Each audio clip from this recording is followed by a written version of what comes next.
जितने भी पाप हैं सब नष्ट हो जाएंगे। नाम संकीर्तनम यस्य, जिनका नाम कीर्तन संपूर्ण पापों को तो संपूर्ण पाप नष्ट हुए तो दुख पूरा नष्ट हो गया। सच्ची मानिए, दुख हमें मिलते ही पाप कर्म से है, तो इसलिए नैहता परमो लाभो, कोई भी लाभ नाम के उच्चारण के बराबर नहीं हो सकता। आप भगवान का नाम ले रहे, जिस श्वास में नाम ले रहे धन्य हो गई वो श्वास, जिस मिनट में नाम ले रहे धन्य हो गया वो मिनट। बाद में देखेंगे आप, क्योंकि अपने लोग नाम की कीमत नहीं जानते, ना तो विश्वास हो पा रहा है और ना हमें उसकी कीमत पता है। तो ऐसे लगता है संत जन ऐसे कहते रहते हैं। नाम बहुत कीमती वस्तु है, ये परिणाम में आपको समझ में आएगा। यद्दग्गे विषम्यु परिणामे अमृतोपमम, जिसकी शुरुआत विष जैसी लगे उसका परिणाम अमृत जैसा होता है। जैसे प्रातःकालीन ब्रह्म मुहूर्त में उठना, स्नान करके भगवत आराधन के लिए नाम जप सत्संग कीर्तन आदि, ये विष जैसा लगता है, और 8 9 10 बजे तक सोना ये अमृत जैसा लगता है। तो यद्दग्गे अमृतोपमम परिणामे विषम्यु, जिसकी शुरुआत अमृत जैसी लगे, भोग दृष्टि रखना, पाप दृष्टि रखना, मनमानी आचरण करना, ये अमृत जैसा लगता है, लेकिन इसका परिणाम बड़ा भयंकर दुखदाई होगा। और संयम में रहना, मन को रोकना, इंद्रियों को गलत विषयों के भोग में ना जाने देना और नाम जप करना, ये विष जैसा लगता है, लेकिन परिणाम में अमृत मिलेगा। परिणाम है अमृतोपमम। नैहता परमो लाभो देहिनाम भ्राम्यताम ही, इस संसार में भ्रमित लोगों को परम लाभ प्रदान करने वाला ये नाम है। नाम यतो विंदेत परमाम शांतिम नश्यति संस्कृति ही, ये सब आवागमन के चक्र को मिटा करके परम शांति परम सुख प्रदान करने वाला नाम है। यथा कीर्तनात् परमाम शांति मोक्षम विंदेत तस्य संस्कृति जन्म मरणादि दुखम च नश्यति मोक्षो भवतीत्यर्थः। परम शांति, परम पद, आवागमन चक्र से मुक्ति, ये स्वाभाविक हो जाएगी। आप केवल नाम जप कीजिए। तेष भाग्या मनुष्येषु कृतार्था नृप निश्चितम स्मरन्ति स्मारयन्तो ये हरिर नाम कलौ युगे। मनुष्यों में वो परम धन्य है, ये अन्यान स्मारयन्तः सन्तः हरिर नाम स्वयं स्मरन्ति ते मनुष्येषु कृतार्था सभाग्याः निश्चितम। निश्चित प्रतम जानी हो, निश्चित वो परम धन्य हो जाता है जो अन्य स्मरण त्याग करके संतों के प्राणनाथ प्रभु श्री हरि का स्मरण करता है और दूसरों को भी करवाता है। ये जरूर करना चाहिए। अपने परिवार का मंगल करने के लिए कुछ समय नाम कीर्तन घर में जरूर होना चाहिए। मान लीजिए प्रार्थना, आपको परम सुख मिलेगा। आप सुख के लिए ही दौड़ रहे हैं। थोड़ी देर में, हम ज्यादा नहीं कहते, 10 मिनट, 24 घंटे में कोई 10 मिनट आप निकाल लीजिए। कोई संगीत ना हो तो अपने पास ये संगीत है, ताली, राधा राधा, किसी भी ध्वनि में, किसी भी राग में, भाव लगे ना लगे, श्रद्धा बने ना बने, दवाई मानकर, औषधि मान करके आप कीजिए। आपके घर में जब राधा नाम गूंजेगा तो दरिद्रता भाग जाएगी। देख लेना, करके देख लेना। अब मानो तभी ना। आपके घर में कोई भी कभी प्रेत आत्मा प्रवेश नहीं कर पाएगी। आपके परिवार वालों पर किसी का टुटका नहीं चलेगा। अगर आप अपने परिवार को बैठाल कर 10 मिनट केवल नाम कीर्तन कीजिए। राधा कृष्ण, राधा वल्लभ, राधे श्याम, जो आपको प्रिय नाम लगे, सब नाम महिमामय हैं। बैठ कर की मान लीजिए ना। आप मानते नहीं, सुनते तो बहुत हैं, आचरण में नहीं उतारते। 24 घंटे में कभी एक ऐसा समय रखिए जब आप अपने परिवार के साथ प्यार से बैठ करके और प्रभु का नाम की, फिर आप देख लेना, खुद देख ले। 10 मिनट, 24 घंटे में हम 10 मिनट की बात कह रहे हैं। और कहीं सौभाग्य और बढ़ जाए तो एक अध्याय भगवान की महिमा का गान सुनाइए परिवार को बैठकर। श्रीमद् भागवत है, भक्तमाल जी है, भक्तों के चरित्र हैं, भगवान की अवतार कथाएं हैं। आप देख लो, घर तीर्थ हो जाएगा। आपको कहीं तीर्थ जाने की जरूरत नहीं। लोग परेशान होते हैं, हमारे तो 7.5 शनिचर का प्रकोप है या ऐसा वैसा, पता नहीं किसी ने क्या कर दिया है। ये सब भ्रम हट जाएगा। नाम कीर्तन की गूंज जो आपके घर में उठेगी ना, वो आपका मंगल करके ही छोड़ेगी, देख लेना। भाव कुभाव अनखालश हो, नाम जपत मंगल दिश दशो। ते सौभाग्या मनुष्येषु, मनुष्यों में सौभाग्यशाली कौन है? बोले स्मरन्ति स्मारयन्तो ये हरिर नाम कलु युगे।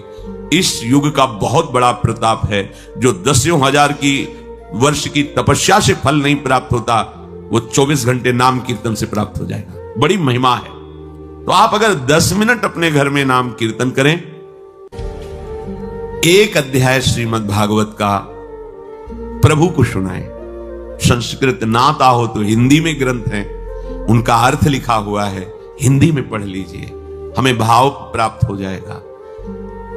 जैसे सुधा सागर, प्रेम सागर, ऐसे केवल हिंदी से ग्रंथ की रचना हुई, उन्हीं को अर्थ के द्वारा पूरा बांधा गया है। जो श्लोक हैं उन्हीं के अर्थों को पूरा क्रम से लिखा गया है, बहुत सुंदर। प्रेम सागर, सुधा सागर, बहुत सरल भाषा में महान वैष्णव परम पूजनीय गोस्वामी तुलसीदास जी ने सब शास्त्रों की सार बातें, रामचरितमानस।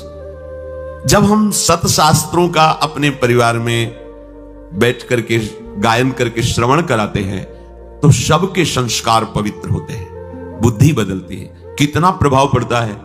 गर्भस्थ शिशु को नारद जी भगवान की भक्ति और कथा सुना रहे हैं, तो प्रहलाद जी प्रकट होते ही महाभागवत के रूप में। आप देखो, गर्भस्थ शिशु अभिमन्यु को चक्रव्यूह तोड़ने का उपदेश कर रहे, तो गर्भ में ही वो सीख गए। बड़ी महिमा है। यदि आप अपने परिवार में नाम कीर्तन करेंगे और भगवत आराधना की भावना से ठाकुर जी विराजमान करके उनको कथा सुनाएंगे, एक अध्याय सुनाइए, एक अध्याय आपके जीवन के अध्याय को बदल देगा। आप देखना ना, पर कोई करना नहीं चाहता। और कहीं ये सौभाग्य उदय हो जाए कि बिना ठाकुर जी को भोग लगाए हम पाएंगे नहीं, तब तो बात बन गई, फिर तो बिगड़ेगी नहीं। क्योंकि आहार से हमारा प्राणों का पोषण होता है और बुद्धि का प्रभावित होना होता है। अगर सात्विक आहार है तो बुद्धि सात्विक, राजसिक तो राजसिक, तामसिक तो तामसिक। जब प्रभु को भोग लगा दिया जाता है तो गुणातीत हो जाता है, न वो सतोगुणी, न रजोगुणी, न तमोगुणी, वो भगवत प्रसाद हो जाता है। और प्रसाद एक एक कवल में महान सुकृत प्रदान करता है। भोजन भी हो गया और पुण्य भी बन गया, भगवान को भोग लगाया और पा लिया। ते सौभाग्या, ये सौभाग्यशाली मनुष्यों का जीवन है। कृतार्था, निश्चित इनका कल्याण हो जाता है, कृतार्थ हो जाते हैं। स्मरन्ति स्मारयन्तो, कई ऐसे सौभाग्यशाली परिवार हैं जो अपने छोटे छोटे बच्चों को बैठते, एक माला राधा नाम करो, हम तुम्हें अमुक वस्तु बाल भोग बना रहे हैं, तुरंत पवाएंगे, फिर आप स्कूल जाओ। एक माला राधा राधा राधा 108 बार बोलो। ये संस्कार उनको ऐसी उन्नति की तरफ ले जाएंगे कि जब बुद्धि पवित्र होगी तो पढ़ाई में लगेंगे, स्मरण शक्ति तेज होगी, पवित्र व्यवहार होगा तो इनका जीवन प्रकाशित हो जाएगा। जिन घरों में भगवान नाम कीर्तन, भगवत कथा वार्ता नहीं होती, तो कई जन ऐसे प्रश्न करते हैं कि हमारे बच्चे अब हमारे अनुशासन में नहीं रहे, वो मनमानी आचरण करते हैं, हम समझाने की चेष्टा करते हैं, क्या हो गया? बच्चापन से उनकी बुद्धि में रजोगुण भरा, रजोगुण तमोगुण में बदल गया, अनादर प्रारंभ हो गया। अब ना वो शास्त्र मानेंगे, ना तुम्हारी गुरुजनों की बात मानेंगे। अब मन की बात, तो मन तो अधोगामी है, वो निश्चित उनको विषयों में ऐसी जगह फंसाएगा जहां अशांति ही अशांति, दुख ही दुख है। स्मरन्ति स्मारयन्तो, आदेश कर रहे हैं, खुद भजन करो और दूसरों को भजन करने की प्रेरणा दो। अगर हमारा कोई रिश्तेदार है, नातेदार है, मित्र है, प्रियजन है, हमारे पास बैठता है, तो हमें प्रार्थना करनी चाहिए मृदु शब्दों से। यदि आप नाम जप करते हैं तो बहुत आपका मंगल होगा, और 1-2 माला बढ़ाइए। नहीं करते हैं तो प्रारंभ कर दीजिए। पूज्य भाई जी महाराज, एक संत उनके पास जिसे जाते थे तो यही कहते थे, हमारे पास आयो तो हमें कुछ दक्षिणा दो। आदेश कीजिए, क्या दक्षिणा दें? आप नाम जप करते हो? नहीं, नाम जप तो नहीं करते, तो ये दक्षिणा दो कि आज से आप 5 माला नाम जप करोगे। लाखों लोगों को भजन में लगा दिया, लाखों लोगों। ऐसे ही आप अपने सुहृद जनों को, मित्र जनों को, रिश्तेदार नातेदार जनों को नाम में यदि लगा दोगे तो आपने परम मंगल कर दिया और उसका परम लाभ आपको मिलेगा। जैसे आपकी प्रेरणा से 5 लोग नाम में जप में लगे तो आपके ऊपर विशेष हरि की कृपा होगी, क्योंकि 5 के जीवन उद्धार की बात आपने की तो आपका जीवन अपने आप मुक्त हो जाएगा माया प्रपंच से। ये रहस्य है। आप दूसरों को सुख देने की भावना करें तो आपको कभी दुख नहीं मिलेगा, पर हम अपने सुखी होने के लिए दूसरों को दुख देते हैं, इसलिए कभी सुखी नहीं हो पाते। कलेर दोष निधे राजन अस्ति हे को महान गुण कीर्तना देव कृष्णस्य मुक्त बंधा परम ब्रजेत। इस कलिकाल का बड़ा अवगुणी स्वभाव है। अगर आप गुरुजनों की आज्ञा में नहीं हैं, शास्त्र का स्वाध्याय नहीं किए, शास्त्र के वचन आपके कानों में नहीं पड़े, तो आपके आचरण बहुत ही आसुरी प्रवृत्ति की तरफ ये आकर्षित करके भ्रष्ट करेगा। कलयुग का स्वभाव है। इसमें प्रिय वस्तु होती है व्यभिचार, इसके स्वभाव का प्रिय वस्तु होती है नशा करना, भांग शराब ड्रग्स आदि जो भी नशा करना, व्यभिचार करना और जुआ खेलना। कई तरह से जुआ खेलना होता है। दूसरों के धन का अपहरण करना और दूसरों को दुख पहुंचाना, हिंसा करना, ये इसका स्वभाव है। इसका स्वभाव है। जैसे कालिया नाग ने भगवान से कहा था कि प्रभु मुझे दोष मत देना कि मैंने आप पर प्रहार किया, क्योंकि मेरा स्वभाव आपने ही बनाया है। बहुत वर्षों के बाद भी बदला लेने का स्वभाव मेरा होता है और वो आपके द्वारा ही रचा गया है, इसलिए आप नाराज मत होना कि मैंने आपको बांधा अपने नागपाश में, आप पर प्रहार किया। तो ये कलयुग का स्वभाव है। अगर आप भगवद आश्रित नहीं हैं तो शराब पीना आपको बुरा नहीं लगेगा। देखो सब कोई जानता है, जब हम यहां से बोलते हैं तो कोई कह सकता है कि ये निषेध क्यों कर रहे हैं, लेकिन आप अपने हृदय में बैठ करके थोड़ा विचार कीजिए, क्या ये आपका स्वास्थ्य बढ़ा देगा? कितने ऐसे हमारे सामने आए हैं जिनके लीवर खराब हो गए, जिनका जीवन खत्म हो गया, उनके परिवार के जन भी हैं। हितदाम में जब दिया कि बहुत शराब पी, अब तो डॉक्टर ने कहा अब मरने, और कुछ दिनों में पधार गए। देखो, क्या आपका स्वास्थ्य इसमें अच्छा रहेगा? नहीं। क्या आपको समाज में से सम्मान मिलेगा? नहीं। नालियों में इधर उधर बेहोश होकर के गिर पड़ते हैं, शरीर की सामर्थ्य नहीं रहती। तो इससे क्या परमार्थ बनता है? नहीं। इससे क्या धन की प्राप्ति होती है? नहीं। जब कोई भी लाभ नहीं मिलता, केवल प्रमाद और केवल हानि है, तो आप सोचो आप ठगे जा रहे हो कि नहीं ठगे जा रहे हो? व्यर्थ में आप ऐसे आचरण करते हो जिससे आपके जो पुत्र हैं, परिवार के जन हैं, वो आपसे असंतुष्ट रहते हैं। अगर कहीं वो आपका अनुगमन कर लें तो वो भी पतन के मार्ग में चले गए। किसी भी असत क्रिया से कभी शांति नहीं। प्यारे समझो, ये कलयुग का स्वभाव है। यदि आप प्रभु का आश्रय नहीं लिए, सत शास्त्रों का स्वाध्याय या श्रवण नहीं करते, तो आपको शराब पीने में हिचक नहीं होगी, क्योंकि स्वभाव है कलयुग का। मांस खाने में हिचक नहीं होगी, व्यभिचार करने में हिचक नहीं होगी, चोरी करने में हिचक नहीं होगी, हिंसा करने में हिचक नहीं होगी, जुआ खेलने में हिचक नहीं। ये उसका स्वभाव है और उसका प्रभाव है कि आपकी एक भी नहीं चलेगी, वो अपने प्रभाव से आपको बलात् रौंद देगा। इसलिए हित सजनी स्वरूपा महाप्रभु कह रहे, पाए जान जगत में सब जन कपटी कुटिल कलयुगी टंच। तो कह रहे अगर इस कलयुग के प्रभाव से तुम्हें कोई बचा सकता है तो इसका एक बहुत बड़ा गुण है। अगर इस कलयुग में नाम जप किया जाए, नाम कीर्तन किया जाए, तो इसका कोई भी स्वभाव या प्रभाव आप पे लागू नहीं होगा और आपका हृदय निर्दोष होकर भगवान की प्राप्ति के योग्य हो जाएगा। एक ही उपाय है, नाम कीर्तन, नाम जप, भगवत चर्चा करना, भगवत चर्चा सुनना।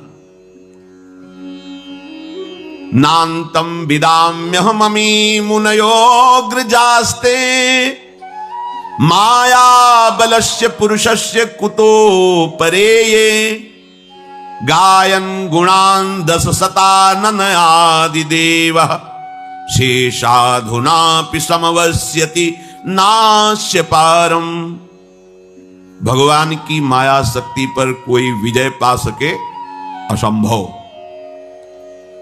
पर विजय पाई जाती है तो कैसे?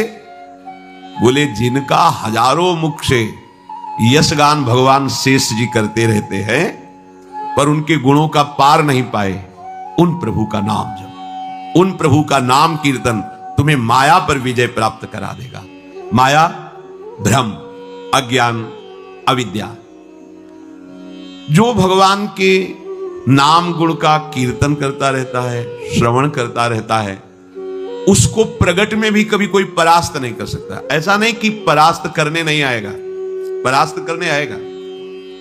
काम, क्रोध, लोभ, मोह या संसार का कोई व्यक्ति, घटना, परिस्थिति आते हैं, विघ्न तो आते ही हैं, सबके जीवन में आते हैं। पर नाम चल रहा है, बड़ा चमत्कार जीवन में प्रकट होता है नाम का।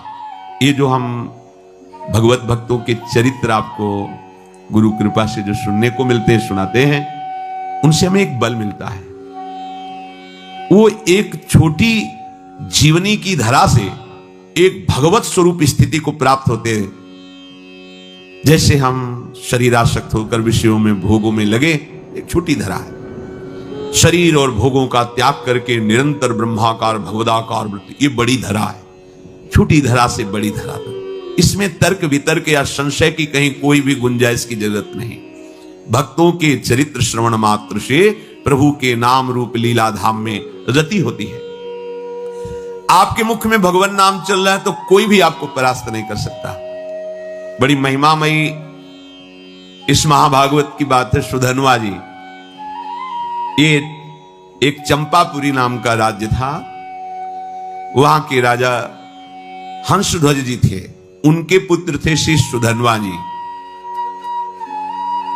परम धार्मिक, धर्मपूर्वक राज्य का शासन करना और प्रभु की भक्ति में रत रहना और योद्धाओं में सर्वश्रेष्ठ वृत्ति रखना, ये हंसध्वज राजा का प्रभाव।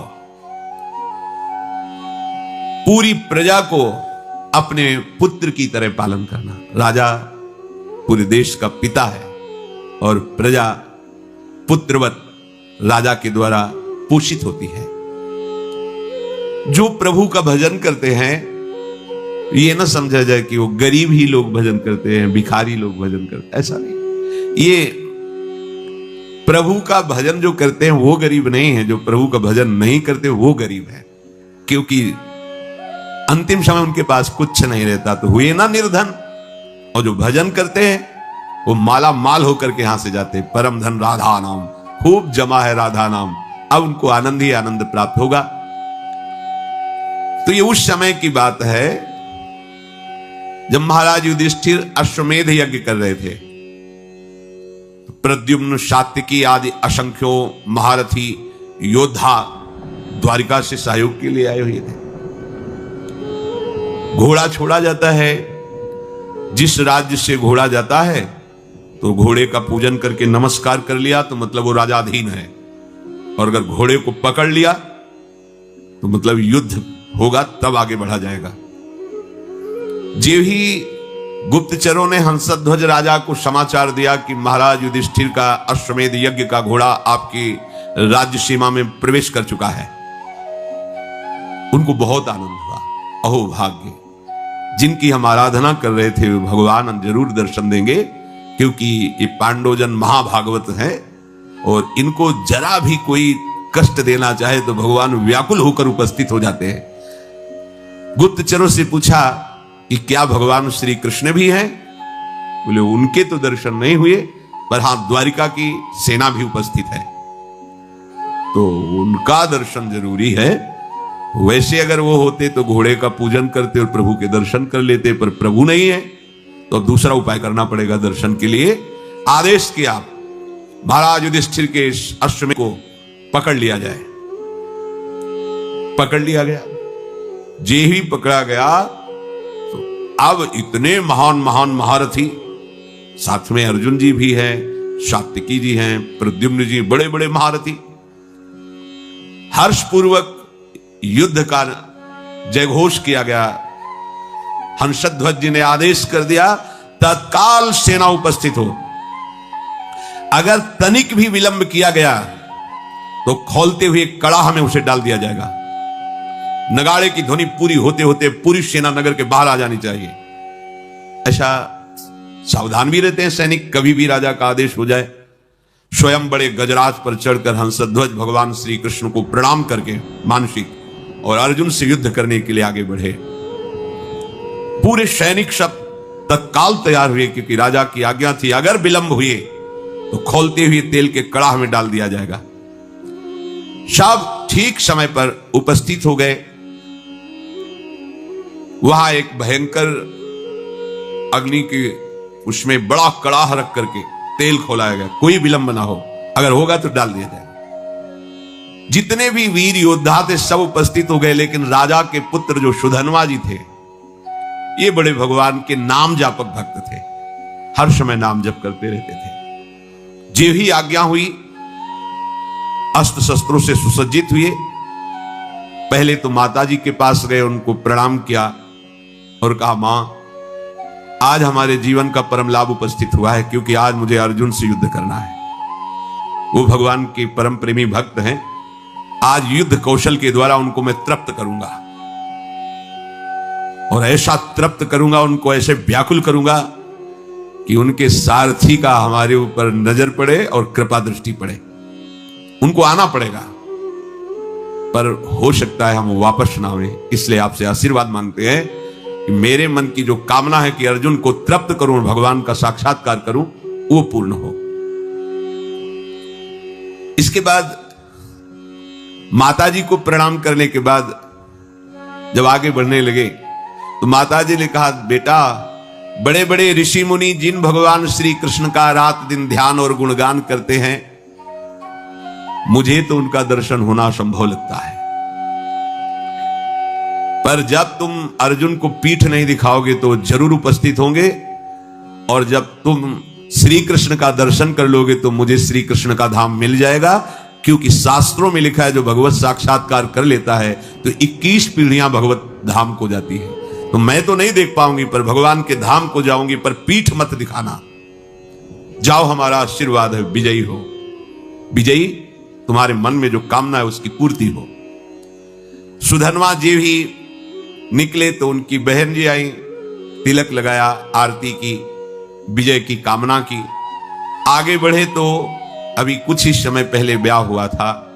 प्रभावती नाम की पातिव्रत धर्म से युक्त पत्नी थी। मुस्कुराती हुई सामने आई और सुधन्वा की पूजा की और कहा, स्वामी मुझे पता है आज आप कहां जा रहे हो, महाबली महारथी अर्जुन से युद्ध करने। मैं जानती हूं कि जहां तुम जा रहे हो वहां से वापस आना असंभव है, जानती हूं, पर इतनी तो कृपा कर दो कि आपको जलांजलि देने वाला कोई होना चाहिए। अभी कुछ ही समय पहले ब्याह हुआ था। सुधन्वा ने कहा, तुम धैर्य रखो, श्री कृष्ण के बल से मैं अर्जुन को परास्त करके शीघ्र ही वापस आऊंगा। प्रभावती ने कहा, नाथ आज तक हमने ऐसा नहीं सुना कि जो श्री कृष्ण से मिलने के लिए गए हों फिर वापस लौटे हों। शास्त्र प्रमाण है, बड़ी गूढ़ बात कही। जो श्री कृष्ण से मिलने गए हों और वापस लौटे हों, ऐसा आज तक प्रमाण नहीं मिला। तो वापस लौटने की तो हम आशा ही नहीं रखेंगी। बस हमारी एक कामना है कि आपको जलांजलि देने वाला कोई होना चाहिए। तो शास्त्र सम्मत बात थी। वहां कड़ाह में तेल खोल रहा है, सब आ चुके, लेकिन राजकुमार नहीं आए। राजा को बहुत कष्ट हुआ कि सब आज्ञा के पालन में और सुधन्वा मेरी आज्ञा का उल्लंघन कर रहा है, क्योंकि अब वो जलांजलि देने के लिए पुत्र की कामना से युक्त होकर के अपनी पत्नी की भाव को पूर्ण किया। उनको तो पता नहीं, तो जल्लादों को तुरंत भेजा, सुधन्वा को पकड़कर लाया जाए, खोलते कड़ाह में डाल दिया जाए। राजा क्या बड़ी विचित्र होती है, वो अपराधी साबित हो गए हैं क्योंकि विलंब हो गया, राज आज्ञा का उल्लंघन किया। जे ही राजा की आज्ञा हुई, वो जल्लाद प्रकृति के सैनिक तत्काल गए और सुधन्वा स्नान आदि करके पवित्र होकर बाहर निकल रहे थे। तुरंत सुधन्वा से कहा कि महाराज का आदेश है, आपको बंदी बना लिया जाए और कड़ाह में डाल दिया जाए, क्योंकि आप विलंब हुए हैं। उनका एक बार पिताजी के सामने तो पहुंचने दीजिए। गए, पिता को प्रणाम किया। हंसध्वज ने कहा, हमारी आज्ञा का उल्लंघन का जो निर्णय किया गया है वही इनके साथ बर्ताव किया जाए। जो शंख और लिखित नाम के आचार्य थे, उनके हर राजा के पास आचार्य कोटि के महापुरुष की सलाह मिलती थी। जैसे परम ज्ञानी जनक जी हैं, पर सदानंद जी विराजमान हैं। चक्रवर्ती सम्राट महाराज दशरथ तो वशिष्ठ जी विराजमान हैं। देवराज इंद्र तो बृहस्पति जी विराजमान। पहले ऐसा होता था कि सम्राटों के ऊपर, राजाओं के ऊपर महाराज विराजमान होते थे और कोई भी समस्या का समाधान उन्हीं से लिया जाता था। ये पुरोहित जो शंख और लिखित थे, ये जलते थे सुधनवा से, क्योंकि सुधनवा निरंतर नाम जप करती हुई भगवत आराधना में ये उनको पसंद नहीं था। तो कई बार तर्क वितर्क किया था। अब उनको अवसर मिला। राजा हंसध्वज ने पूछा कि आचार्य प्रवर, आपका क्या आदेश है इस विषय में? उनका जो आपकी आज्ञा हुई उसका पालन किया जाए, अर्थात इनको खोलते हुए कड़ाह में डाला जाए। स्वभाव से ईर्ष्या रखने वाले ये शंख और लिखित आचार्य ने खोलते कड़ा में सुधनवा को डालकर उनका जीवन अंत कर दिया जाए, ऐसा ही दस्तखत कर दिया। यदि आप अपने पुत्र के मुंह में आकर के अब हमारी लिखित बात को काटते हैं तो हम दोनों आपको छोड़ देंगे। अब तो चांस ही नहीं। हंसध्वज ने तत्काल सैनिकों को आदेश किया, उठा करके डाल दो इनको खोलते हुए कड़ाह में। मंत्री समझाने की चेष्टा करे तो पुरोहित खिलाफ है। मंत्री के हृदय में भी बड़ा। सुधनवा जी ने यही देखा कि मेरी कामना तो नष्ट हो गई। मेरी कामना थी अर्जुन को युद्ध में इतना व्याकुल करूंगा कि भगवान पधारेंगे और मैं उनका दर्शन पाऊंगा। अब तो कड़ाह में डाल दिया जाएगा, तो चलो जैसी भगवान की इच्छा। कड़ाह में जे ही डालने को सुधनवा ने कहा, हे गोविंद, हे मुकुंद, हे हरे, मुझे मरने का तो दुख है नहीं, क्योंकि मरने के लिए निकला ही हूं, पर मैं मरने के पहले आपका दर्शन चाहता था, आपकी दृष्टि में दृष्टि मिलाना चाहता था। आप अर्जुन के पक्ष में होकर मुझे कैसे देखते हैं ये देखना चाहता था, सो अधूरा रह गया। यदि अर्जुन के बाणों से बिंधता और आप हमारी तरफ देखते तब मुझे आनंद मिलता। ये कायरों की तरह मृत्यु होगी कि कड़ाह में डाल करके। प्रभु, यदि आप हम पर कृपा करते हैं तो मुझे जो कामना है उसकी पूर्ति होनी चाहिए। मरना तो है ही, पर ऐसे नहीं, ललकार करके अर्जुन को व्याकुल करके मरने की इच्छा है। युद्ध स्थल में अपने पराक्रम को दिखाते हुए बाणों से आपकी पूजा करूंगा, फिर प्राण त्यागूंगा तो मुझे संतोष होगा। गांडीव धनुष से छूटे हुए बाण जब हमारे हृदय को बेधेंगे तो मुझे आनंद प्राप्त होगा। यह है वीरों का मृत्यु की मांग करना। तो इनसे कम वीर नहीं होते भगवत भक्तजन। काम, क्रोध, लोभ, मोह, मद, मत्सर, ईर्ष्या, द्वेष, पूरा जगत सबका विरोध सह करके भगवान के मार्ग में बढ़ते हैं, जो सच्चाई से बढ़ते हैं। श्री कृष्ण श्री कृष्ण श्री कृष्ण श्री कृष्ण। मुख से अनवरत तो चलता ही रहता था। उठाया गया और कड़ाह में छोड़ दे, खोलता हुआ तेल। काफी देर वो आनंद से उसी कड़ाह में बैठे रहे। आसपास तेल खोल रहा है, रोम भी नहीं जल रहा, क्योंकि अग्नि में जो दाहिका शक्ति है वो श्री कृष्ण के द्वारा दी गई है। और जिसके मुख में श्री कृष्ण है, जो श्री कृष्ण के आश्रित है, तो दाहिका शक्ति उसको कैसे जला सकती है? महावीर हनुमान जी महाराज, पूंछ में आग लगी है और पूंछ का एक रोम नहीं झुलसा, पूरी लंका जल गई।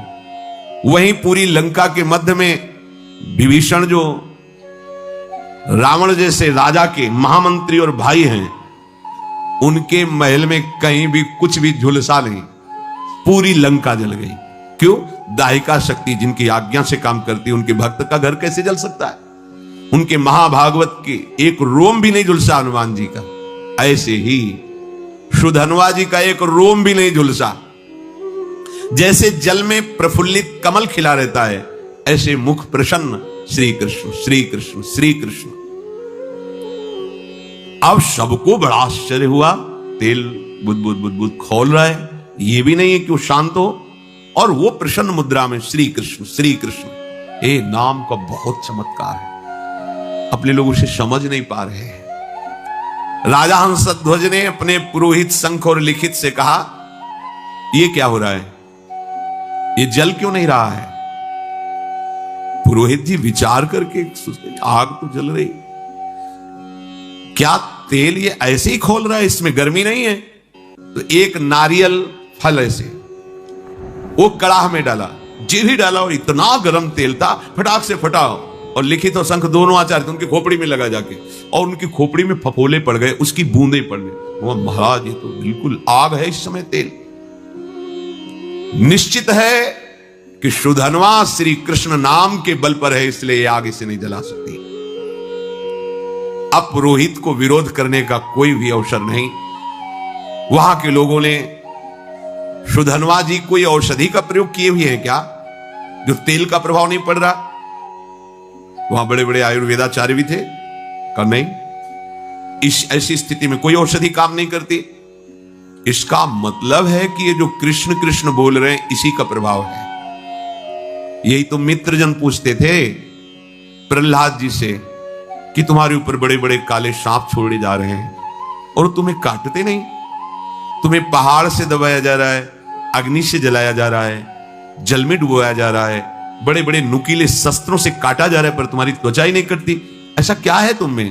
तो उन्होंने कहा मैं हर समय हरि हरि श्री हरि ऐसा बोलता हूं, तो मुझे लगता है कि मेरे हरि मुझे ऐसे लिए हुए तो ना कोई आग, ना कोई अस्त्र शस्त्र, ना कोई मुझे दुख, कोई छू ही नहीं पा रहा है, क्योंकि मेरे हरि मुझे गोद में लिए हुए हैं और ऐसे किए हुए। नाम का बहुत बड़ा, ये सादा समझो कि ये उनके ऊपर प्रभाव था, आपके ऊपर नहीं। आप वैसे ही जपिए, देखिए प्रभाव। अब पुरोहित जो लिखित और शंख जी थी, उन्होंने कहा धिक्कार है मुझे, मैं अपने शास्त्र ज्ञान के गर्व में होकर भगवान की भक्ति का तिरस्कार करता था, आज मैंने देख लिया सुधन्वा की भक्ति का प्रभाव। और वो दोनों ऐसा सोच ही रहे थे कि फिर जो परिजन थे सुधन्वा को बाहर नहीं, कुछ नहीं, बस जैसे और तेल से चिकनाट हो गई हो बस। अब वो दोनों शर्मा करके आचार्य खुद कड़ाहे पे कूद गए। धिक्कार हमारे जीवन को, ऐसे भक्त का विरोध करते थे। सुधन्वा जी ने श्री कृष्ण श्री कृष्ण श्री कृष्ण, कूदने में तो थोड़ा जलन सी, पर तुरंत शीतल हो गया। आचार्य थे, चरणों में पड़ गए सुधन्वा के। कौन ऐसा है जो नाम जापक के चरणों में अपना भावना समर्पित कर दे? नाम की बड़ी महिमा है। सुधन्वा के आचार्य थे लिखित शंख, उन्होंने छाती से लगा के कहा प्रिय राजकुमार, आज मुझे तेरी कृपा से समझ में आया कि भगवान के नाम में जो शक्ति है वो किसी और कहीं साधन में नहीं है।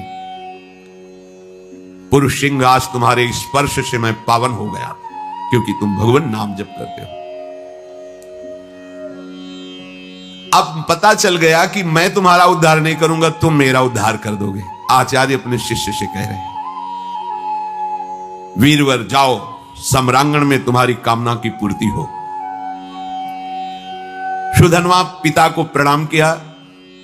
पिता ने कहा आज हमारे सेनापतित्व का पद सुधन्वा लेंगे। अब युद्ध प्रारंभ हुआ। सुधन्वा कब प्रत्यंचा चढ़ाई और बाण छोड़ा, बड़े बड़े सैनिक देख ही नहीं पा रहे थे। लोगों को यह भ्रम रहता है कि हम नाम जप करेंगे तो स्कूल में पढ़ाई में विघ्न पड़ेगा, हमारे कामकाज में विघ्न पड़े। ऐसा मत सोचिए। नाम जप करोगे तो आप बहुत अच्छे विद्यार्थी होगे, नाम जप करोगे तो आप बहुत अच्छे किसान होगे, नाम जप करोगे तो आप बहुत अच्छे, जो भी जिस मार्ग में जाओगे बहुत अच्छे बन जाओगे, क्योंकि बुद्धि पवित्र होगी और भगवान नाम की सामर्थ्य है, तो आप जो चाहोगे कर सकते हो। जब अर्जुन ने देखा कि ये नव राजकुमार बड़े बड़े महारथियों को भी मूर्छित करता हुआ आगे बढ़ता जा रहा है, तो स्वयं वो अपने गांडीव धनुष की प्रत्यंचा खींची और सामने आकर खड़े हो गए। अर्जुन ने कहा, है राजकुमार, अब तुम किसी साधारण वीर के सामने नहीं खड़े हो, गांडीव धनुषधारी अर्जुन के सामने खड़े हो। जितनी सामर्थ्य हो अब हमसे तुम युद्ध करके दिखाओ। सुधन्वा ने निर्भयता पूर्वक हंसकर कहा, हे पार्थ, आपने बहुत सी लड़ाइयां लड़ी और विजय को प्राप्त हुए हैं, पर उसका तुम कारण नहीं जानते हो कि तुम विजय में क्यों प्राप्त हुए हो। क्योंकि तुम्हारे सारथी श्री कृष्ण थे। इस समय तुम हमारे सामने टिक नहीं सकते, क्योंकि तुम्हारा सारथी नहीं बैठा है, श्री कृष्ण नहीं है। तो यद्यपि तुम महावीर हो, पर तुम मेरे सामने नहीं टिक सकते। तुम्हें सलाह देता हूं, अगर मेरे पर विजय प्राप्त करनी तो अपने सारथी की याद करो, नहीं तो तुम्हारी सामर्थ्य नहीं है, ये गांडीव धनुष के निकले हुए बाणों की सामर्थ्य नहीं कि मुझे परास्त कर सके। एक बालक के मुख से ऐसी चुनौती, अर्जुन जी परम धनुर्धर, दिव्यास्त्रों का ज्ञान, क्रोधित होकर सुधनवा पर बाणों की वर्षा शुरू कर दी। सुधनवा जी ने हंसते हंसते एक एक बाण को तिल तिल के समान काट के गिरा दिया। अर्जुन जी को लगा आज तक ऐसा भी, बाणों को काट देना अलग बात, लेकिन हर बाण को तिल तिल काट के बाणों की वर्षा हो रही। बाणों को काटते हुए अपने बाणों से ध्वजा, धनुष, प्रत्यंचा सब पर चोट पहुंचा दी। सुधनवा ने ध्वजा काट के गिरा दी, प्रत्यंचा काट दी, गांडीव पर प्रहार किया और अर्जुन के सारथी को भी घायल कर दिया और कहा, कहां गया तुम्हारा वो पुरुषार्थ गांडीव धनुषधारी अर्जुन? बिना प्रत्यंचा का धनुष, बिना ध्वजा का रथ, सारथी बेहोश। आश्चर्य में पड़ गए कि ऐसा वीर बालक तो हमने देखा ही नहीं। अब उनके मुख से हर समय चल रहा है जो भगवान का आदेश, मामनुष्मर युद्ध च, कृष्ण कृष्ण कृष्ण कृष्ण। आप तो बहुत बड़ी बड़ी बातें कर रहे थे, देखा बालक का चमत्कार। मुझे बालक कह रहे थे, अब कहो तो आपको बाणों से घायल करके ऐसी दशा में पहुंचा दूं जो वीर पुरुषों को शोभा नहीं देती। अब भी अवसर है, याद करो अपने सारथी को और बुला लो, क्योंकि यही इच्छा थी कि एक बार श्री कृष्ण को देखूं। अर्जुन को लगा कि जब इस हालत में पहुंचा दिया तो अगला बाण तो हमें मूर्छित करके गिरा देगा। जो ही स्मरण किया, भगवान दौड़ते हुए आ गए। यही है भगवान का वात्सल्य। जैसे मां, तो मां कहीं भी वो आवाज पड़ते ही भाग के आ जाएगी, लेकिन उनके लिए जिन्होंने केवल भगवान को अपना माना है, केवल, अगर दूसरा कोई है तो रुके रहेंगे, ध्यान रखना। अगर दूसरा कोई बल नहीं है तो उसी समय आपको अनुभव होगा, आ गए प्रभु। जैसे द्रौपदी जी को अनुभव हुआ, वस्त्र रूप में आ गए प्रभु। मन ही मन भगवान को पुकारा, ते ही दया में भगवान दौड़ते हुए आए और सारथी जो मूर्छित था उसको हटाकर अर्जुन की घोड़े की जो बागडोर थी पकड़ ली। सुधनवा ने, क्योंकि पूरे जन्म में यही आशा थी, एक बार देखो ओ नील मेघ श्याम की कांति, अभयद भुज दंड मूल पीनन ससानुकूल, कनक निकस लसित कुल दामिनी धर की। ऐसी सुंदर नेत्र, ऐसा पिता, पहले तो शोभा का पान करता रहा। जी भर के दर्शन किया, रथ से उतरा, प्रणाम मुद्रा में हुआ, क्योंकि आराध्य देव है। बस रोष में आके फिर रथ में, और पार्थ अब संकोच मत करना, तुम्हारी विजय होगी। ये देखो भगवत भक्तों का हृदय कैसा होता है। जिसके पक्ष में भगवान है, मैं कहता हूं तुम्हारी विजय होगी। पर मेरे विजय प्राप्त करने, मेरे पर विजय प्राप्त करने के लिए तुम्हें पुरुषार्थ दिखाना होगा। ऐसे नहीं कि मैंने धनुष रख दिया तुम्हारी विजय हो जाएगी। अर्जुन ने कहा, वीर आज मैं तुम्हारे सुंदर मस्तक को 3 बाणों के द्वारा काट कर गिराऊंगा। यदि मैं श्री कृष्ण के सामने तुम्हारे सिर को ना गिरा सकूं तो मेरे जितने पूर्वज हैं सब पुण्यहीन होकर के नरक में गिर जाएं। ये मैं प्रतिज्ञा करता हूं। सुधनवा ने कहा, पार्थ मैं श्री कृष्ण के सन्मुख प्रतिज्ञा करता हूं कि आपके तीनों बाणों को अपने पास नहीं पहुंचने दूंगा, बीच में ही काट के गिरा दूंगा और 3-3 टुकड़े करूंगा, और ऐसा ना करूं तो मुझे घोर दुर्गति प्राप्त हो। महाबली सुधनवा ने 10 बाणों के द्वारा अर्जुन को, 100 बाणों के द्वारा श्री कृष्ण को, 1 बाण रथ पर चलाया जो कुम्हार की चाक की तरह पूरे रथ को उठा के घुमाने लगा, और 100 हाथ दूर फेंक दिया सुधनवा ने। 100 बाण भगवान की पूजा में, 10 बाण अर्जुन की पूजा में, और 1 बाण मारा, रथ ऐसे चक्राकार होकर 100 हाथ दूर गिरा जाकर के। भगवान श्री कृष्ण बोले, धन्य है वीर, धन्य है। अर्जुन बिना समझे बुझे प्रतिज्ञा कर ली, पितरों को नरक भेजना है क्या? सुधनवा देखो कितना महाबली है। सुधनवा की शक्ति देखी तुमने? ओ श्री कृष्ण श्री कृष्ण श्री कृष्ण श्री कृष्ण नाम चल रहा है। अर्जुन ने कहा, प्रभु उसकी प्रशंसा क्यों की? बोले, जानते हो समस्त ब्रह्मांडों का भार लिए हुए मैं बैठा हूं, मुझे सहित तेरे सहित 100 कदम पीछे फेंक दिया। बोले, प्रभु इसका इतना बल कहां से आ गया? बोले, ये बहुत जोरदार है, ये तो निरंतर नाम जप कर रहा है, और दूसरा एक पत्नी व्रत है। बोले ये एक सुदृढ़ पत्नी व्रत है, इसलिए हमको दूर फेंक दिया। अर्जुन ने भगवान से कहा इस समय विनोद का समय नहीं है, इस समय तो हमारी हार हो रही आपके बैठने पर भी। अब दिव्यास्त्र का संधान किया, काल को विराजमान किया बाण पे, संधान करके श्री कृष्णचंद्र जी ने कहा गोवर्धन पर्वत उठाकर जो गोप गौओं की रक्षा की उससे प्राप्त पुण्य मैं इस बाण पर विराजमान करता हूं। सुधनवा से कहा बचो ये काल का बाण है।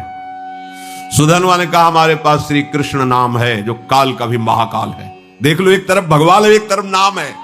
ये देखो उन्हीं का नाम है, एक तरफ भगवान, एक तरफ भगवान का नाम। सुधनवा ने जोर से उच्चारण किया जय श्री कृष्ण, संधान किया, बाण के टुकड़े टुकड़े कर दिए। नाम का अद्भुत प्रभाव, टुकड़े टुकड़े कर दिए और जोर जोर से जय श्री कृष्ण, जय श्री कृष्ण, जय श्री कृष्ण, मंगलमय नामों का जोर जोर से उच्चारण। त्रैलोक्य के ऋषि मुनियों में हाहाकार मच गया। भगवान ने गिरिराज उठाने का पूरा पुण्य लगा दिया और अर्जुन ने काल का संधान किया बाण पे, काल की भी चाल नहीं। ये नाम का प्रभाव देखो। भगवान ने अर्जुन से कहा तुरंत दूसरा बाण निकालो, दिव्यास्त्र तो बढ़ता चला जा रहा है। भगवान ने उस बाण में अपनी बहुत सी शक्तियों का संधान किया। सुधनवा से कहा अब जीत के दिखाओ। देखो भगवान क्या करे, समझ रहे हो, मेरे नाम के आगे मेरे पुण्य और सुकृत और शक्तियां भी काम नहीं करती, इसीलिए नाम के अधीन भगवान हो जाते हैं। सुमिर पवन सुत पावन नामू, अपने बस करी राखे रामू, इस रहस्य को समझो। सुधनवा ने कहा अर्जुन अब मेरी प्रतिज्ञा सुनो, यदि मैं इस बाण को टुकड़े टुकड़े न कर दूं तो अरुंधति सहित महर्षि वशिष्ठ की ब्रह्म ऋषि की हत्या का पाप मुझे तुरंत लगे। सुधनवा ने तुरंत गोविंद कृष्णो बाण मारा। प्रबल पुरुषार्थ से चलाया हुआ अर्जुन का भगवान की शक्ति से संपन्न बाण 5 टुकड़े हो गए। भगवान ने कहा ये भी गया। ब्रह्म इतना बड़ा शक्ति संधान किया, अर्जुन उदास होने लगे।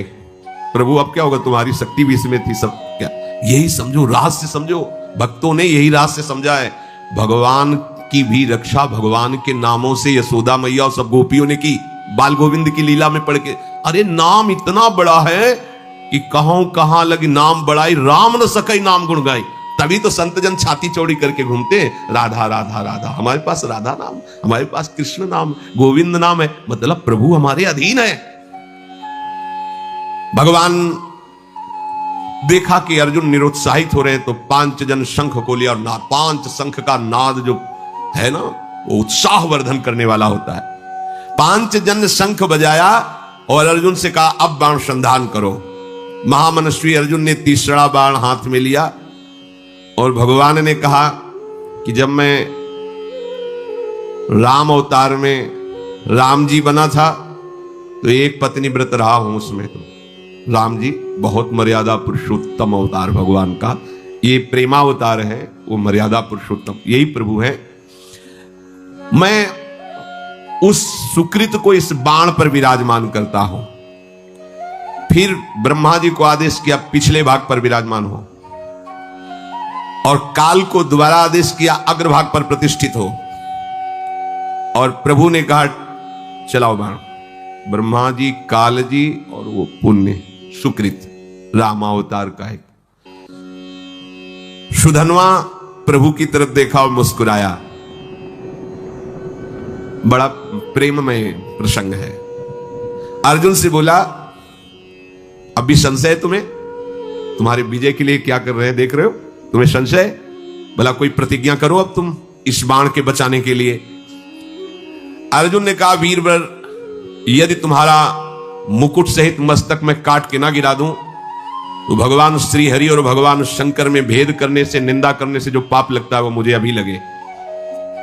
सुधनवा ने कहा मैं इस बाण को अगर काट ना दूं तो काशी में मणिकर्णिका तीर्थ में भगवान शिव जी को पैर मारने से जो पाप लगता है, शिव विग्रह पर पैर, वो मुझे पाप अभी लगे।